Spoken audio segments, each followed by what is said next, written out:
How will South Korea achieve a national hydrogen economy by 2050? That and more on Korea Technology Weekly.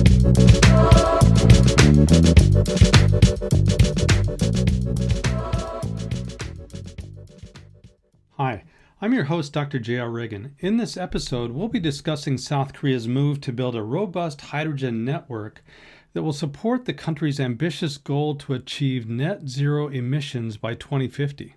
The South Korean government is planning to accelerate the development of its hydrogen industry based on the first law of its kind in the world, the Economic Promotion and Safety Control of Hydrogen Act, which became effective in February of 2021. Under the new law, a total of 500 hydrogen specialized companies will be developed by 2030 and 1,000 by 2040. The new law and the recently launched Green Hydrogen Forum are expected to accelerate the establishment of green hydrogen production and supply systems nationwide. Green hydrogen, which is produced from renewable energy sources, emits little carbon and is regarded as the core of the hydrogen economy. The government is planning to replace the current coal-centered power supply system with a green hydrogen-centered one in order to achieve carbon neutrality by 2050.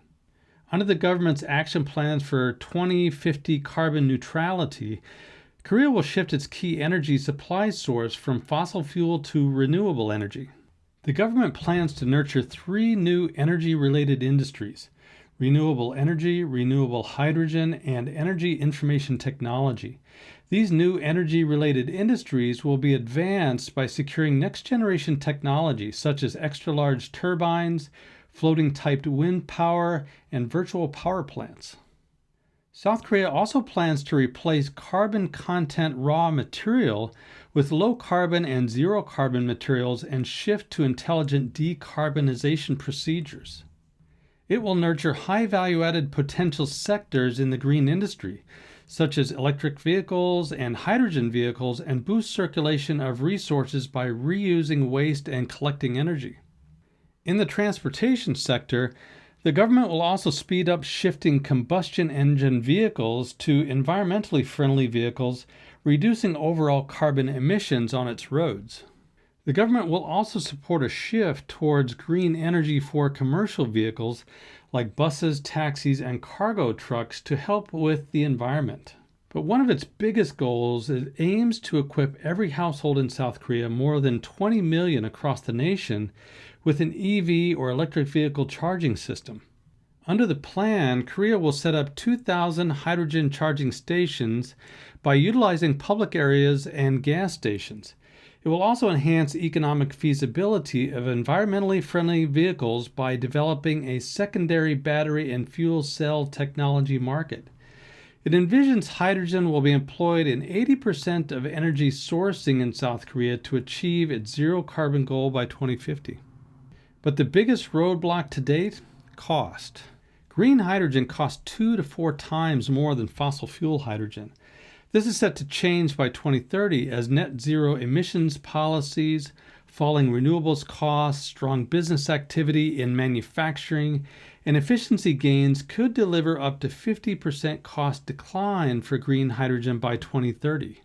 Currently the 5th largest hydrogen market globally, South Korea's demand is expected to hit 4.4 million metric tons this year, with close to 86% of demand coming from refineries.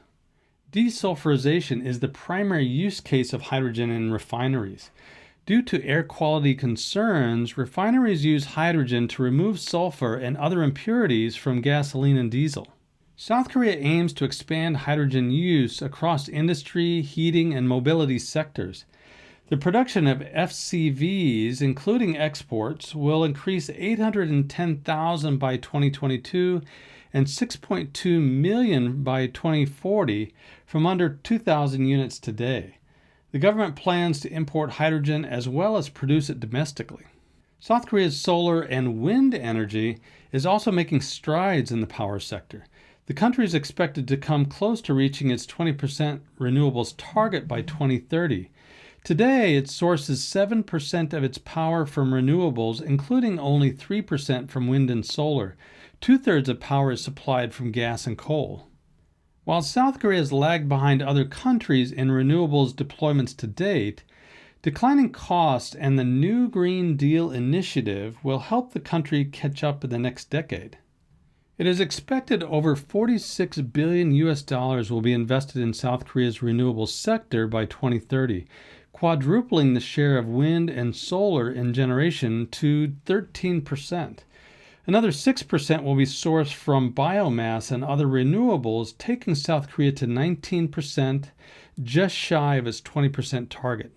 By 2030, new utility-scale solar and onshore wind will be 20% cheaper than coal-fired power, while offshore wind and distributed solar will be both cheaper than gas-fired power. Lower renewables cost will help South Korea displace fossil fuels with cleaner power, while still maintaining stable end-user power prices. With this backdrop of Korea energy initiatives, the UK company Lind recently announced that it has partnered with the Korean company Hyosung Corporation, one of South Korea's largest industrial conglomerates, to build, own, and operate extensive new liquid hydrogen infrastructure in South Korea. As part of the joint venture, Lind will build and operate Asia's largest liquid hydrogen facility, as well as nationwide network of hydrogen refueling stations. With a capacity of over 30 tons per day, this facility will process enough hydrogen to fuel 100,000 cars and save up to 130,000 tons of carbon dioxide tailpipe emissions each year.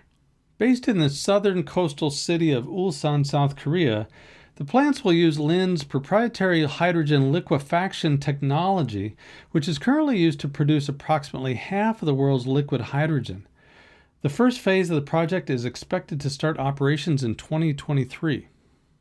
SK Group, one of South Korea's biggest oil refiners, has made a cross-border move also to grow its hydrogen energy business with an investment in American fuel cell developer Plug Power.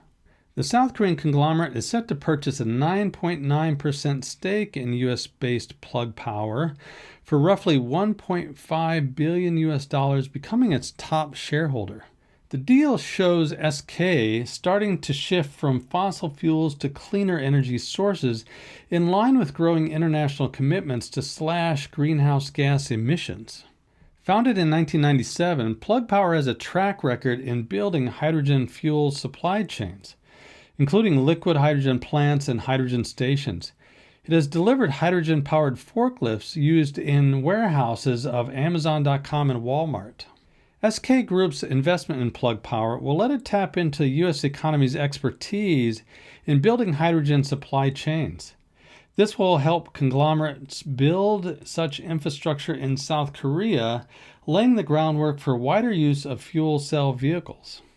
Plans call for building a liquid hydrogen plant with an annual capacity of 30,000 tons in the coastal city of Incheon, South Korea in 2023, to be scaled up to 280,000 tons by 2025. With Plug Power's know-how, SK will eventually transform its 3,000 gasoline stations in South Korea to hydrogen stations. SK plans to build a business model at home first before expanding hydrogen infrastructure operations to other parts of Asia. But it's not just about infrastructure.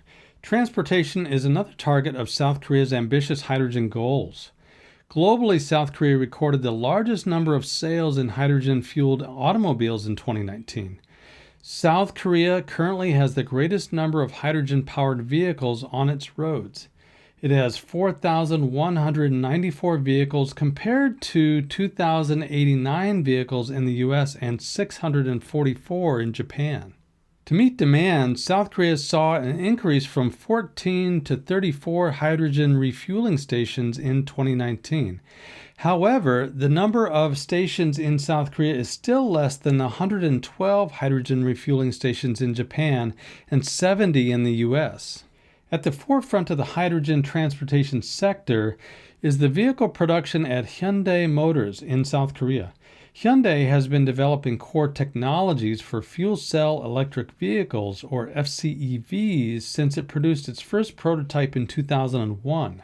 Its goals are to produce 500,000 FCEVs by 2030 and invest approximately 7.6 trillion Korean won, which is about 6.5 billion US dollars, in research and development.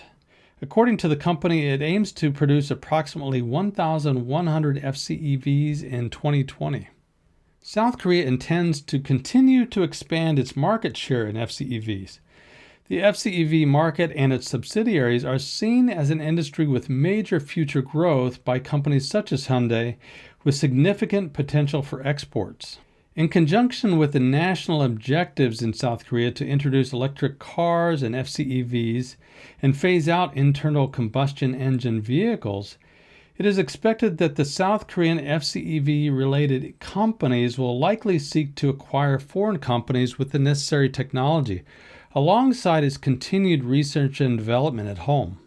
Hyundai Motor Group is planning to invest a total of 7.6 trillion Korean won in the hydrogen industry to create 51,000 jobs and produce 500,000 hydrogen electric vehicles a year by 2030. In December 2019, Hyundai acquired 100% of the shares in Sichuan Hyundai. There was previously a joint venture between Hyundai and Sichuan Nanjun Automobile Group established in 2012. Hyundai has a strategy to develop Sichuan Hyundai into a specialized hydrogen vehicle research, development, and production facility, with the aim of taking a lead in the Chinese market. Furthermore, Hyundai established a new joint venture, Hyundai Hydrogen Mobility, with H2E, a Swiss hydrogen energy consulting company. Hyundai Hydrogen Mobility, or HHM, has set a target to sell 1,600 FCEV trucks in Switzerland by 2025. Switzerland is expected to be a growing market for FCEV and a forward base to infiltrate the entire European market. Hydrogen will be separated from South Korea's Renewable Portfolio Standard from 2022, requiring state utilities to meet a certain quota in the fuel purchased separately from other renewable sources, as a part of the state initiative to promote the hydrogen economy.